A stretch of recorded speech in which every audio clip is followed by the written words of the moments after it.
Tēnā tātou katoa. Good evening. Nature has unleashed its winter fury across the North Island, claiming the life of a woman and damaging the homes of dozens of families. In Cambridge, this powerful winds brought down this tree on top of a woman who later died in hospital.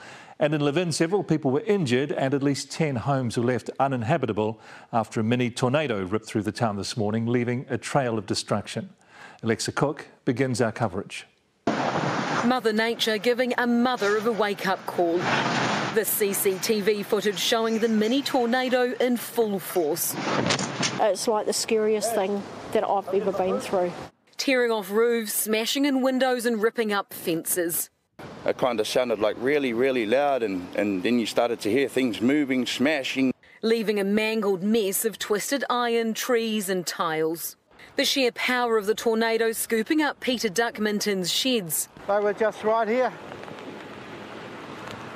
So they've just been picked up and thrown. And into the neighbour's garden. I just woke up and, you know, trampolines from down the road are flying over to our backyard. You know, we have a lady over there crying, nearly had a heart attack. In absolute shock about the state of her home, while several streets over the Karodia family are still reeling. It was the wind that just smashed open my mum's whole window. And the wind jammed a door shut, so Kian went in to rescue his mum and brother. I just kicked open the door, because it was trapped. Thought the house was going to fall on me. The tornado sucking all this furniture from inside and dumping it on the lawn and in the trees. Almost every house has been affected here on Sky Street, like this one where the roof has been ripped off. It's carried across the road and onto the neighbour's property where it's smashed into their garage. It's not just buildings that took a hit. Woodhaven Gardens' vegetable crops are ruined. It looks like someone's opened up a machine gun in the paddock because the product's just obliterated. We're not talking sort of minor levels of damage. There is just not a cabbage left in the paddock behind us. Destroyed by hail, ice the size of marbles bucketed down around Wanden and Oho early this morning as lightning flashed overhead. Gusts up to 140 kilometres an hour brought down trees and power lines, closing schools and State Highway 1 through the town. Most extraordinary in terms of the significant damage that this event has caused. We know of at least 10 houses that are uninhabitable tonight, and there's probably another 30 to 50 houses which have received some significant damage as well. And he's worried how they'll cope. We have levels of deprivation in this town, so there's probably a lot of people that haven't got insurance cover or anything like that. So if we can support them in this way, then so be it. Wanden locals wasting no time supporting each other today, already getting stuck into clean-up mode. OK, Alexa, what's happening to those people who can't go back to their homes tonight? Well, today, Fire and Emergency and Civil Defence helped evacuate those people out of their homes, and some of them have been put into motels while others are staying with family and friends. But there's a massive problem here in Wanden, and that is the shortage of temporary housing. It's because many of the motels are full and chocker with emergency housing, and so some people have been sent to Palmerston North for at least tonight to stay in a motel. Now, the council is really worried about what it's going to do in the long term with these displaced people, and that's because there's also a shortage of tradies that can actually come in, fix up those homes and get the people back into them. The government today has put $100,000 into the Mayoral Relief Fund. The council has matched that figure, and it's also urging people to donate to the fund because it's hoping to get this community back on its feet as quickly as possible. OK, Alexa Cook live there in Wanden. Thanks very much. An elderly woman has died in Cambridge after a massive old oak tree fell in high winds and crushed her while she was out walking. Another tree in a nearby street fell on a house and destroyed 3 vehicles.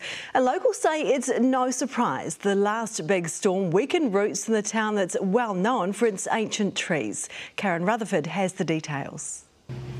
The winds that brought down this 80-year-old oak were ferocious. The injuries it inflicted on an elderly woman below, horrific. She was simply sheltering from the squalls in Cambridge's town square. I saw the lightning. It's like fortnightning out there. And then the thunder just went right across. Emergency services arrived in minutes and police cordoned off the scene as the victim lay beneath the mighty oak, fighting for her life. Around a dozen firefighters worked quickly to free the woman, and we watched as they jacked the tree up with wooden blocks. One of them went in thigh deep to try and free her. A delicate race against the clock, not lost on Richard Millett and his wife Trixie. They'd parked their camper van metres from the tree just after it came down and went for coffee unaware, only to return to the unfolding emergency. They were digging, which was a futile task unless there was somebody trapped. Despite a 45-minute rescue effort, the woman died this afternoon in Waikato Hospital. Round the corner, builder Connor Cook and a colleague were finishing up renovations in this house when they had a lucky escape. Their 2 work vehicles, though, are a write-off. There was some crazy wind outside and heard a big bang, and that's the result. The homeowner, Mike Bovink's frustrated. Trees all over Cambridge have been weakened in recent storms, and he worries the Waipā District Council's failing to take it seriously. You see up there's a rope up on one of these branches up there, and there's another rope there. It was held together by a piece of rope. But the council says it's not just an ordinary rope, it's bracing used by arborists around the world to secure trees and allow them to grow. Clearly, not even that was strong enough for a big blow today that in this town has now claimed a life. Karen Rutherford, Newshub. And further south, the rain and wet formed the perfect conditions for a tornado-like spout. The impressive-looking spout formed late this afternoon off the coast south of Hokitika and was filmed by locals who were out and about. It never made it to land, so caused no damage.